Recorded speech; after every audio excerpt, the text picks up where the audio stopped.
Yeah, so good afternoon. Obviously trying to be a little bit provocative, but obviously, Klarna really wants to kind of transform consumer finance, and we actually believe that the only way that's going to happen is through kind of structural change within the industry. So whilst it'll always remain, we actually feel like innovation can be driven kind of away from it. So just a little bit of an overview in terms of kind of Klarna for those who are kind of uninitiated. So a Swedish fintech specializing in payments.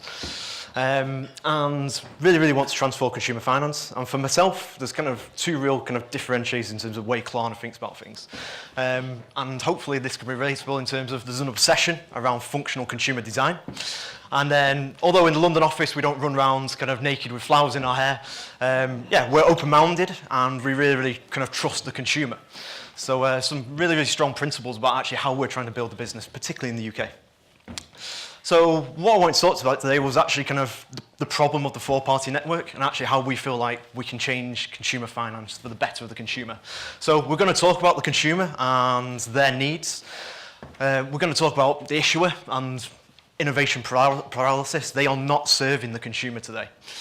And finally, the merchant. The merchant's in a really challenging position, particularly if you look at the high streets today. They evolve or they die. And actually, we can play a fundamental part in transforming their business. And what does this mean? Well, there's a fantastic opportunity for the acquiring network through vertical integration.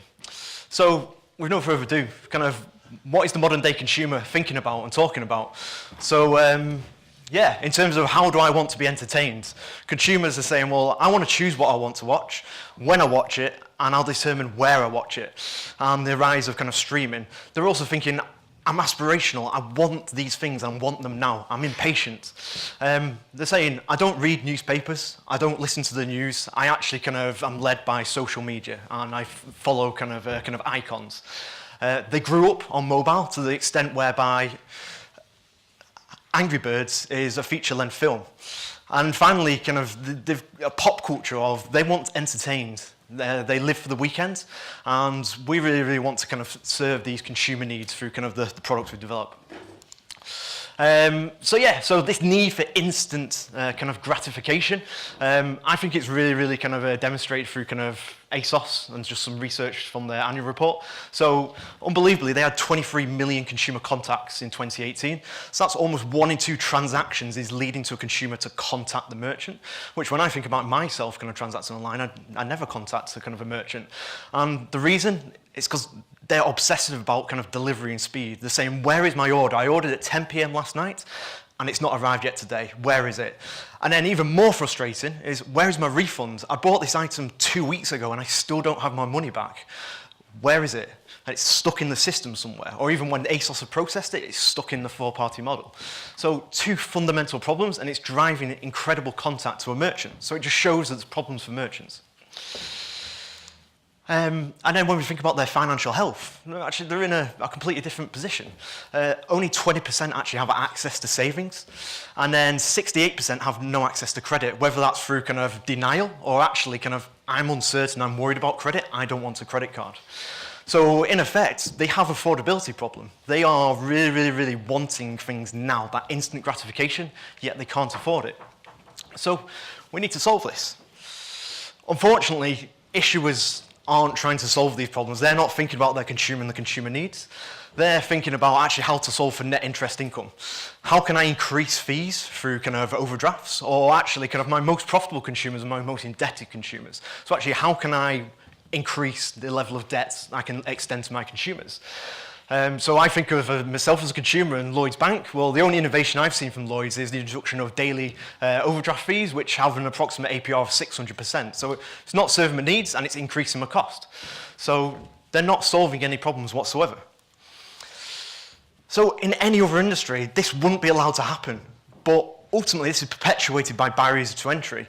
It's incredibly expensive to enter the credit card industry. On average, it costs around £150 to £200 to actually acquire a credit card consumer. Then you think about other entrants, kind of challenger banks, neobanks, who actually kind of, they're entering the market through a current account. So if you think about Monzo, they lost £33 million in 2018. They're focusing on a really loss-making product.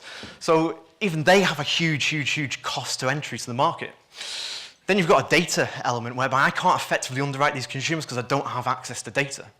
And then it's really, really difficult for people with new ideas to enter the market because of the level of regulation and red tape.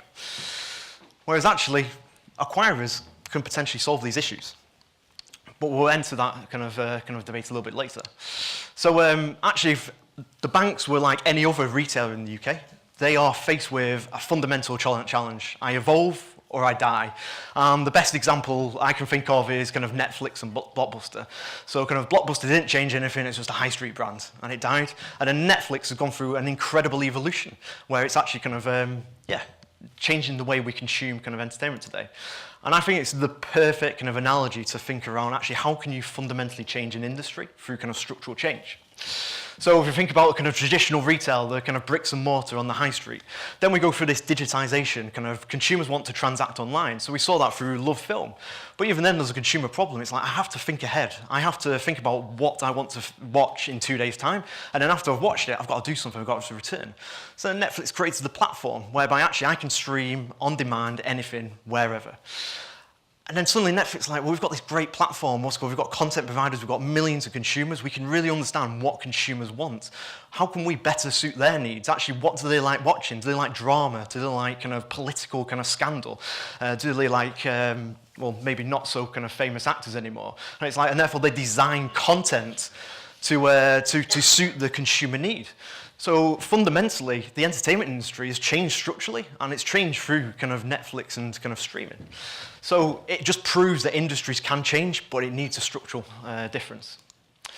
So if we think about kind of the retailers today, they're obsessed about optimizing that buying experience. And I'd say in terms of the search and compare, there is lots of innovation because there's lots of new entrants going to the market. Can you think about how can we solve these consumer problems? So most merchants are now trying to develop a native app because actually they want to be at the start of this organic search kind of journey. They're also developing really rich new features such as kind of visual search. Take a photo of somebody, you'll be able to understand where they got their clothes from. Then in terms of comparing, it's like, well, you've got augmented reality. I can see on my mobile phone what these trainers will look like in my hand. Or there's kind of robots which are screen scraping hundreds of thousands of websites and actually comparing products and prices to enable the consumer to make an informed choice. So everything upstream before purchase is being really, really catered for because of the suppliers. However, post-purchase, actually kind of the problems which merchants have and consumers are really being underserved by the issuer. So one of the main barriers for kind of online and offline kind of transactions is that ability to tactile, to see goods. And so how can I try these? And if I'm buying something online, actually I'm going to have to pay 2 or 3 times what I would normally pay in store because I would need to have all the items delivered to me. And then also there's this aspiration. It's like I can buy an iPhone X for £50 a month, great, and that's accessible to so many people. Whereas actually if there's an aspirational Gucci trainer that I want to wear, nobody serves my problem. I've got to have the £400 or £500 upfront to enable that. So that solution isn't there for kind of a broad kind of range of products and merchants. And then post-purchase, nobody's really solving for that post-purchase experience. So we talk about kind of refunds. It's like there's an incredible frustration that my funds are tied up now. I can't go and repurchase. And why is there somebody sitting on my money when they've not delivered a service which suited myself? And then also merchants now thinking about actually how can we change our own kind of pricing philosophy model. So Amazon Wardrobe are saying, well, actually kind of why don't you buy 10, 20 items? We'll define the price depending on how much you keep rather than actually how much you spend. So kind of there's lots of different ways of actually understanding the consumer problems and innovating. But this has been fundamentally kind of underserved by issuers. So how can we change that? Well, ultimately, it's about kind of, that vertical integration. The acquirer is perfectly placed. In effect, they are enabling payment acceptance to every merchant within the UK and globally. They actually have access to millions of consumers on a daily basis. They're passing payment details, billing address, delivery address details, SKU level information on a daily basis. There's a really, really rich source of data. There's no kind of cost per acquisition because this is being passed to you for free. And then from a regulatory perspective, well, we're all regulated entities in some form or another.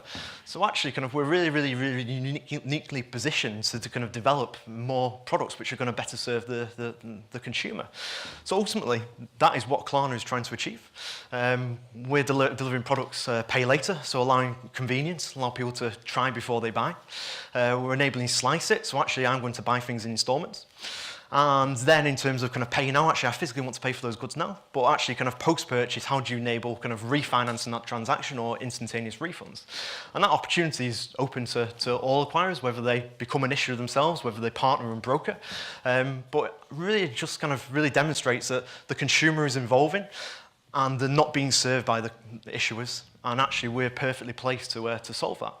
So probably a whistle-stop tour in terms of kind of the content and what I really want to talk about and what Klarna's striving for. So yeah,